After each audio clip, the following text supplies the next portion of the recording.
EPFO ఉద్యోగులకు సంబంధించి EPFO ఈ ఏడాది వడ్డీని అయితే ఖరారు చేయడం అయితే జరిగిందనమాట. సో దానికి సంబంధించి మనకు అప్డేట్ అయితే రావడం జరిగింది. సో వివరాలు చూసుకున్నట్లయితే ఉద్యోగుల భవిష్య నిధి ఈపీఎఫ్ ఖాతాలో నిల్వలపై వడ్డీ రేటు ఖరారయ్యింది. 2024-25 ఆర్థిక సంవత్సరానికి గాను 8.20% వడ్డీ రేటుని కొనసాగించాలని చెప్పేసి ఈపీఎఫ్ఓ నిర్ణయించిందనమాట. ఈ మేరకు కేంద్ర కార్మిక శాఖ మంత్రి మన్సుఖ్ మాండవీయ నేతృత్వంలో ఈరోజు జరిగిన సెంట్రల్ బోర్డ్ ఆఫ్ ట్రస్టీస్ 237వ సమావేశంలో నిర్ణయం తీసుకున్నారు. దీంతో పాటు ఈడీఎల్ఐకి సంబంధించిన పలు సవరణలు కూడా బోర్డు అయితే ఆమోదం తెలిపింది. సో మొత్తం మీద చూసుకున్నట్లయితే ఇక్కడ మీరు చూసుకుంటే 2023-24 ఆర్థిక సంవత్సరానికి కూడా ఇదే వడ్డీని చెల్లించిన సంగతి అందరికీ తెలిసిందే.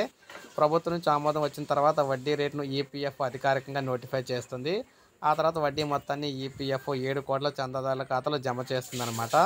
సో ఈ విధంగా మనకి మొత్తం మీద చూసుకుంటే ఈ ఏడాది కూడా అంటే మనకి 2024-25కి సంబంధించి కూడా 8.20% వడ్డీని అయితే ఇస్తున్నారన్నమాట. ఆ వడ్డీని అయితే మనకి అధికారికంగా రాగానే ఖాతాదారులకు అందరికీ కూడా జమ చేయడం అయితే జరుగుతుంది. ఇది గుడ్ న్యూస్ అని చెప్పుకోవచ్చు. సో ఇది అప్డేట్. ఒక లైక్ చేయండి, సబ్స్క్రైబ్ చేసుకోండి, మన ఛానల్ సబ్స్క్రైబ్ చేసుకోండి.